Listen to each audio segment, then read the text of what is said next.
WQAD. This is News 8's Good Morning Quad Cities. On the hunt, why some people say the plan to thin the deer population in the Quad Cities will fail before it even begins. And the big warm-up won't happen.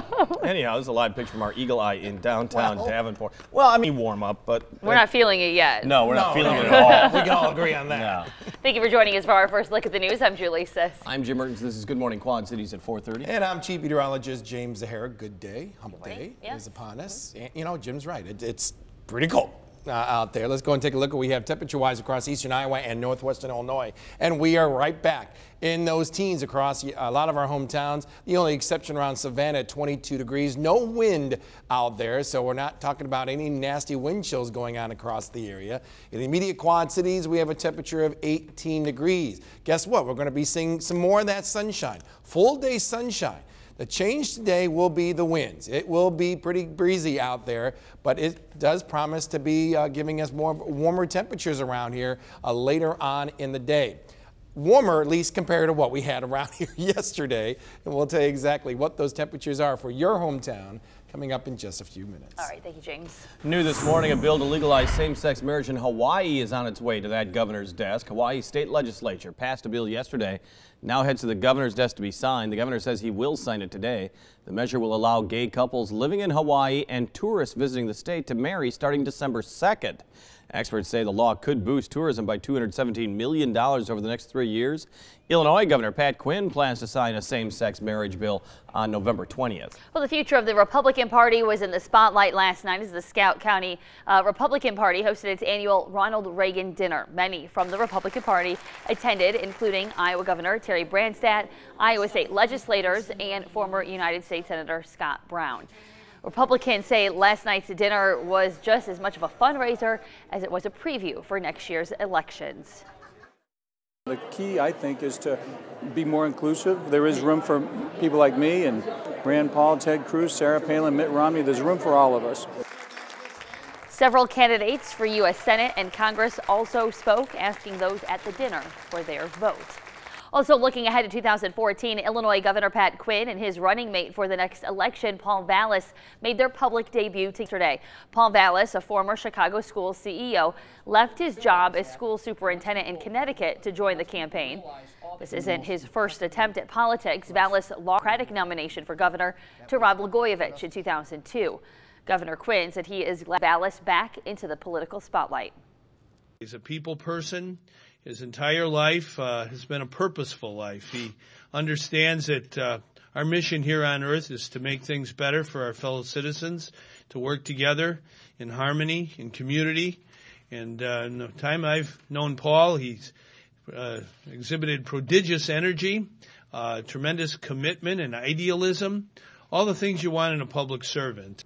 Quinn's current Lieutenant Governor, Sheila Simon, chose not to pursue the position again in 2014. Instead, she will run for the comptroller position. Deer hunting in Rock Island could soon become reality as the city tries to solve its growing deer population. But as News 8's Megan Noe explains, there may be too many rules for it to make a big difference.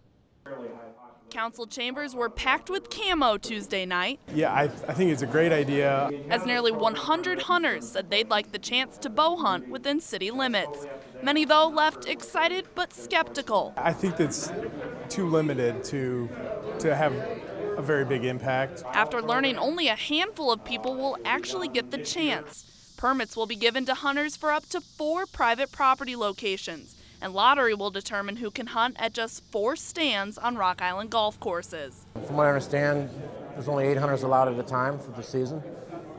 It doesn't really make a big impact on the herd, which I thought was the entire purpose. So we'll wait and see what happens. Officials say there could be close to 800 deer living in Rock Island, but some residents say they'll need more hunters to thin that herd. I think they could triple it and then run a trial period with those numbers. The city stresses this is only a trial. There's always a possibility of revising the plan. And says another deer count will probably be done in the future. This will be a very short season, so essentially, again, it is a trial program just to see what we can do, whether or not we're going to be able to make a difference. And as for safety, those that are concerned with safety, are probably lacking a little education. Hunters say the short range required for bow hunting makes it a non-issue. Probably the biggest safety concern would be falling out of one of the stands. As they prepare to take aim in December.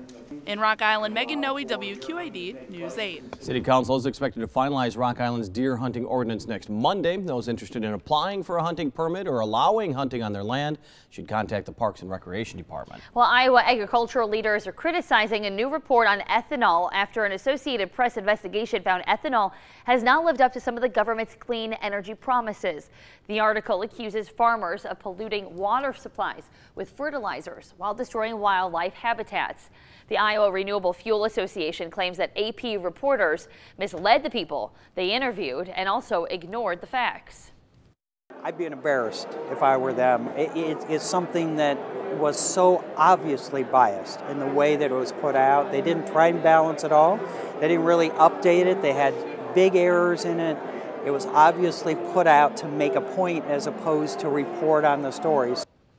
A senior editor from the AP issued a statement saying the story was the result of months of work and stands behind the reporting. Iowa produces more ethanol than any other state in the country. Undocumented immigrants in Illinois can now begin to apply for a temporary driver's license. Yesterday, the Illinois Secretary of State began scheduling the first appointments for the program that will allow licenses starting December 3rd. It estimates more than 100,000 licenses will be issued in the first year. The closest facility in the Quad City area offering applications is the Department of Motor Vehicles office in Silvis. The first licenses will be given out next month and will be valid for 3 years. If you are trying to get a temporary visitor's driver's license in Illinois, the state attorney general is warning you to watch out for scams. Lisa Madigan says her office has already received a report of a scam targeting Illinois residents for hundreds of dollars, supposedly to expedite an application. Madigan says the only place to apply for temporary driver's licenses is with the Secretary of State's office. She says anyone who claims they can get you a license or get it faster are only trying to scam you out of your money. Well, for many kids, staying after school might be seen as a form of punishment, but as News 8's Jenna Morton reports, there is a waiting list for some kids in Rock Island to do just that. It's the end of the school day, and the majority of students at the Rock Island Center for Math and Science are heading home. But some still have some learning to do. You need to come and measure the mass. These students stay 2 hours after school every Tuesday, all on their own free will. It's really fun. I just love math. It's part of the Illinois Mathematics and Science Academy's STEM-based program called Fusion. They don't have time in the normal class day to necessarily cover all of the concepts that we expose them to in Fusion. The schools that participate pick students in the top 20% of their class. It's usually just like right at my level. It's never too hard, but it's never too easy. That is so weird. All of the activities are hands-on. You really get to see how it works instead of just reading out of a book. The classes are made up of 4th through 6th graders, and they all challenge each other. They play off each other, and they're like little sponges. It's neat. And the teachers spend their summer time getting trained. We are actually the students. We sit down and do the exact activities they're doing. A lot of observing things that we've already done. Bouncing new concepts off each other. This one is bubbling. And diving into deeper thinking that will help them later in life. I think the payoff is incredible. Jenna Morton, WQAD News 8. Thank you, Jenna. A statewide program in Illinois. Other area districts are participating as well in East Moline and Galesburg. Still ahead of Good Morning Quad Cities, getting into college, what college admission officers will be looking at besides just your child's grades. Plus, taking your vitamins, the 2 supplements doctors say you should not be taking. And it's another deep freeze out there for a lot of our hometowns, but the outcome will be a little different compared to yesterday. We'll tell you exactly how warm those numbers will be for your hometown right after the break here on Good Morning Quad Cities. You're watching Good Morning Quad Cities with Jim Mertens and Julie Sisk.